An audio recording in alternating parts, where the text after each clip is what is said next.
Portland, Oregon, 1927.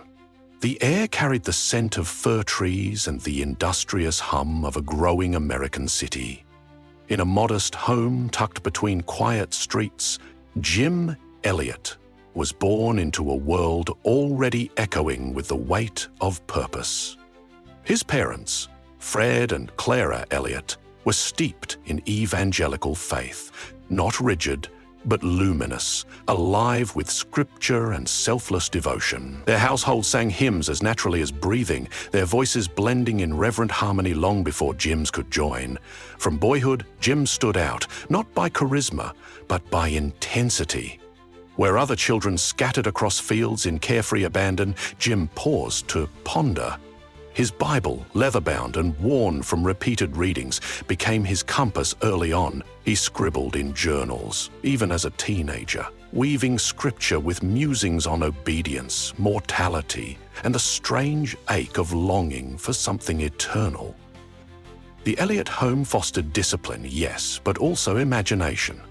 Fred spoke often of missionaries and martyrs, men and women who laid down comfort for conviction. At dinner, tales of Hudson Taylor and Amy Carmichael unfolded like parables. Young Jim listened, rapt and restless, the seed of something ancient stirring in his spirit. High school was both crucible and sanctuary. Jim stood tall, athletic, a wrestler who knew his strength but rarely boasted. It left him full of joy, his heart in gestures putting bruise on his back. Teachers noted his excellence, peers admired his courage, but few could match the fierce gaze behind his quiet demeanor. Faith was not a badge, it was the very marrow of his bones.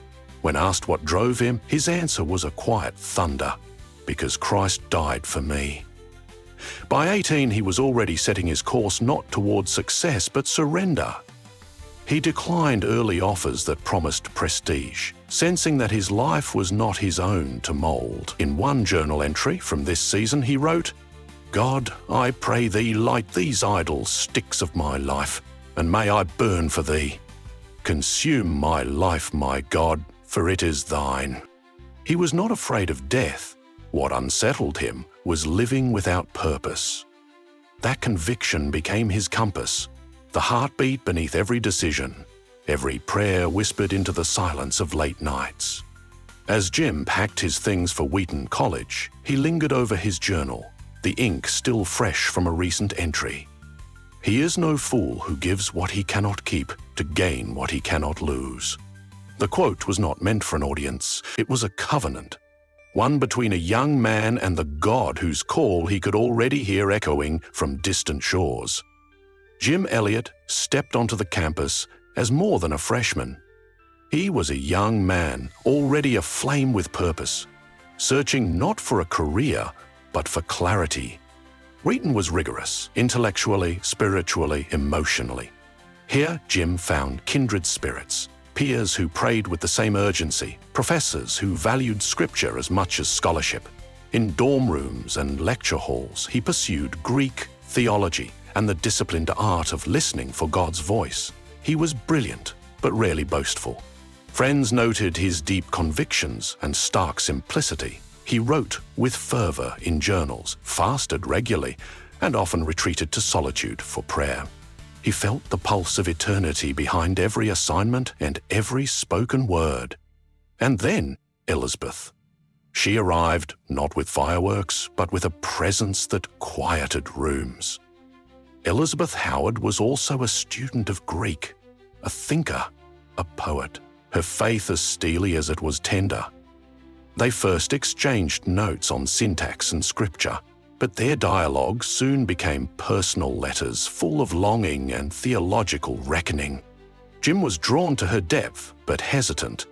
Love, he believed, could be a distraction from calling. He wrestled in prayer, again and again, asking if this desire was holy or human. In one letter he wrote, "I may not marry if God calls me to a life of complete dedication, free from all entanglement." But Elisabeth was not an entanglement. She was sharpening. Their bond grew not despite faith, but because of it. They spoke of missions, of the harshness of obedience, of walking roads no one else might follow. And yet, Jim waited. Years passed before he allowed that love to fully breathe. Outside their relationship, his calling grew louder.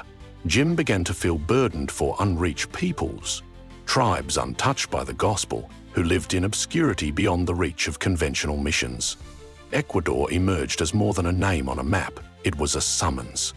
He gave away possessions. He declined graduate studies. His journal entries turned fierce and focused. God, I would not be a man unless I longed for this.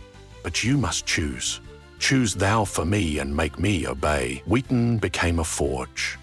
By the time Jim graduated, he carried with him not just a diploma, but an unflinching resolve. He would go where others would not. He would speak where language had not yet been shaped.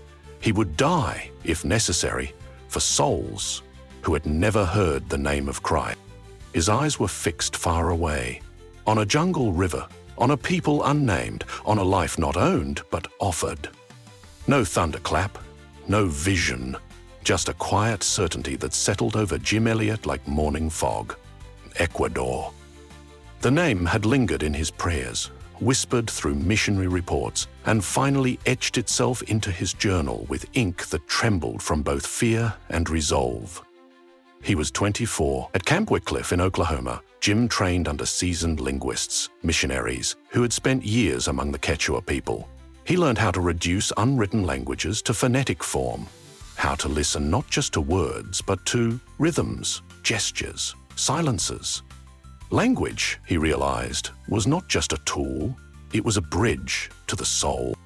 One missionary spoke of the Waodani, a tribe deep in the Ecuadorian jungle. They were called Oka by outsiders, a word meaning savage. Jim flinched at the label. He didn't see savages. He saw souls, unreached, unloved, unaware of grace. The call grew louder. Jim returned to Portland to prepare. He sold possessions, declined ministry offers in the States, and began assembling a team. His friend Bill Cathers was first to commit. But when Bill chose marriage, Jim understood the mission required singleness of purpose. He prayed for another companion. Then came Pete Fleming. A philosopher by training, Pete was thoughtful, reserved, and deeply moved by Jim's passion. Their letters became a liturgy of longing for truth, for obedience, for the people they had never met. By September, Pete was convinced Ecuador was no longer a possibility, it was a calling. Jim's journal from this season reads, "Let not our longing slay the appetite of our living. Let us go, not because we are brave, but because he is worthy." Before departure, Jim visited Elisabeth on the East Coast. Their love was steady, but the timing was uncertain. He hoped they would marry, but only if God allowed. He wrote, "Use I must not entangle myself. The work is too great. If he wills, he will make a way." In November, Jim returned to Portland and began final preparations. Vaccinations, visas, language drills. He packed lightly. Books, journals, a few clothes, and a heart full of fire. On February 4, 1952, Jim and Pete boarded the Santa Juana, bound for Guayaquil. The ocean stretched wide beneath them. But Jim's gaze was fixed on the jungle, on the people, on the promise. They arrived in Quito, Ecuador, on February 21, 1952. The city, perched high in the Andes, was a world away from the dense green silence they would soon call home. For 6 months, they studied Spanish, navigating the language with the same reverence they gave to Scripture. Every syllable was a step closer to communion with the people they had come to serve. Then came Shandia. Nestled in the eastern jungle, Shandia was a mission station, surrounded by towering ceibo trees and the constant hum of insects. The Quechua people lived simply, farming, fishing, surviving. Jim and Pete arrived not as saviors, but as students. They learnt the rhythms of jungle life, how to bathe in the river without attracting caimans, how to build with palm fronds, how to listen without rushing to speak. Jim's journal from this time is filled with awe and ache. The jungle is a cathedral. Its silence is not empty, it is holy. They taught school to Quechua children, built an airstrip with their bare hands, and preached in Spanish with trembling voices. Jim's sermons were not polished. They were raw, urgent, full of fire. He spoke of grace like a man who had tasted it and could not keep it to himself. In October 1953, Elisabeth arrived. She had been working with the Colorado Indians in another part of Ecuador. But the call to Shandia and to Jim was undeniable. They married in a simple civil ceremony in Quito on Jim's 26th birthday. No fanfare, just vows, a few friends, and a shared conviction that their union was not for comfort, but for calling. Their honeymoon was brief. Panama and Costa Rica, and then they returned to the jungle. Elisabeth adapted quickly, washing clothes in the river, cooking over open flames, learning Quechua phrases from village women. She was not a missionary's wife. She was a missionary. On February 27, 1955, their daughter Valerie was born. Her cries joined the jungle chorus, a new melody of hope. Jim held her with trembling hands, whispering prayers over her tiny frame. He knew the risks, he knew the cost, but he also knew the promise. Let me not be a milepost on a single road. Make me a fork, that men must turn one way or another on facing Christ in me. As Valerie grew, so did Jim's burden for the unreached. He began to study the Waodani called Auca by outsiders, a tribe known for their fierce isolation and deadly defense of their territory. But Jim saw no enemies. He saw image bearers of God, untouched by the gospel. He did not flinch. He did not romanticize. He simply asked, "Who will go?" For months, Jim Elliot and his team had prepared. They studied the Waodani language, planned to drop gifts from Nate Saint's plane, and prayed over every detail of Operation Auca. It was October 1955 when the first gift drop began. Nate Saint had devised a method, circling the plane tightly while lowering a bucket on a rope. The missionaries sent machetes, pots, ribbons, and even a parrot. The Waodani responded with gifts of their own: fruit, feathers, a headband. It was a fragile thread of trust, woven in silence and sky. Jim's journal pulsed with urgency. We must not wait for the call to be easy. The command is clear: go. On January 3, 1956, 5 men, Jim Elliot, Nate Saint, Pete Fleming, Ed McCulley, and Roger Udarian, landed on a sandbar along the Curare River. They called it Palm Beach. They built a treehouse for safety, set up camp, and waited. 3 days later, a Waodani man and 2 women emerged from the forest.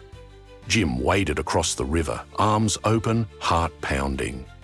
They shared food, laughter, even a plane ride.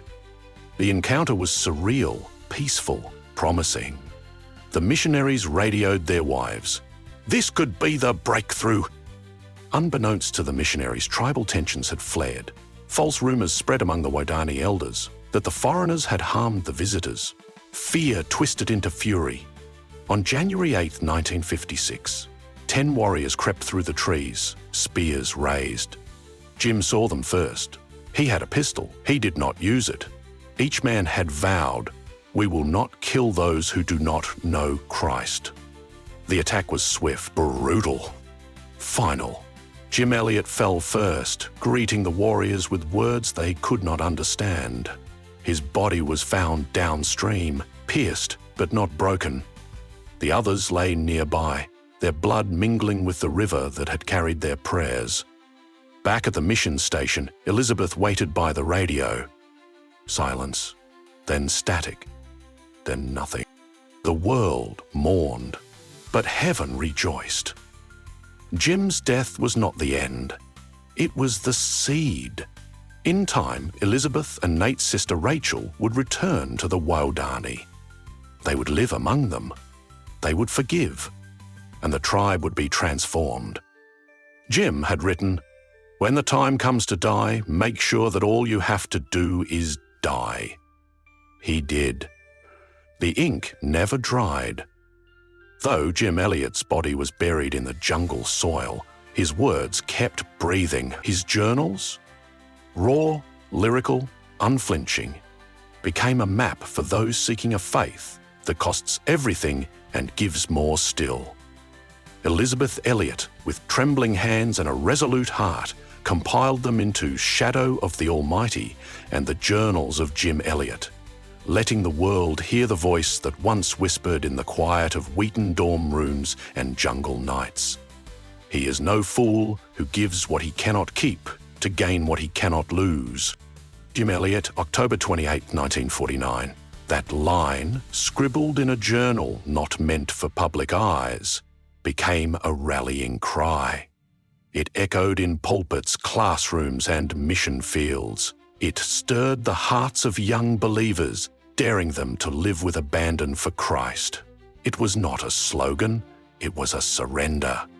Jim's reflections were not polished theology, they were spiritual wrestling matches. He wrote of longing and loneliness, of sin and sanctification, of the ache to be wholly consumed by God. His words bore the weight of eternity, even when penned in the margins of ordinary days. Lord, make my way prosperous, not that I achieve high station, but that my life be an exhibit to the value of knowing God. In the decades that followed his death, Jim's story became a cornerstone of modern missions. His sacrifice inspired thousands to go to the Amazon, to Africa, to the Middle East. His journals were studied in seminaries, quoted in devotionals, and whispered in prayer closets. He had become what he prayed to be, a fork in the road where men must turn one way or another on facing Christ in him. But his legacy was not just in missions. It was in the quiet courage of believers who chose obedience over comfort, in the parents who released their children to the field, in the students who traded ambition for surrender, in the artists, the writers, the teachers who asked not, "What do I want?" but "What does he require?" Jim Elliot did not live long, but he lived full. And in the echo of his life, eternity still speaks. We learn from this story that one faith is meant to burn, not flicker. Jim didn't approach God as a Sunday ritual. His faith consumed him, and he invited it to. From his earliest journal entries to his final days, his prayer was that his life would be an exhibit to the value of knowing God. The lesson: authentic faith leaves evidence. 2. Calling requires clarity and cost. Jim's refusal to pursue prestige or comfort shows a soul laser-focused on divine calling. But his path wasn't stumbled into, it was chosen repeatedly at the expense of love, safety, and ambition. The lesson: true calling often demands painful clarity. 3. Love must bend to obedience. His love story with Elisabeth is deeply moving, not because it's idyllic, but because it's submissive. They delayed marriage, prioritized mission, and embraced the reality that love is not always meant to be easy. The lesson: love strengthened by obedience leaves legacy, not just romance. 4. Missions. Start with listening. Jim didn't rush into preaching. He learned languages, studied cultures, and respected rhythms unfamiliar to him. His posture was humble, a student before a teacher. The lesson: transformation begins with listening, not leading. 5. Surrender is stronger than survival. Perhaps the most haunting and holy moment was Jim choosing not to defend himself, even when armed. His vow not to kill those who hadn't heard the gospel shows the radical nature of kingdom thinking. The lesson: strength isn't always in action, it's often in surrender. 6. Redemption can rise in the most broken soil. The killers became converts. The widow becomes a missionary. The Waodani transformed from vengeance to peace. It's almost too poetic to be real. and yet it is. The lesson: even in tragedy, redemption is not only possible, it's waiting. 7. Legacy isn't measured in years. Jim died at 28, yet his journals, decisions, and death shaped decades of global missions and challenged thousands to live bolder lives of faith.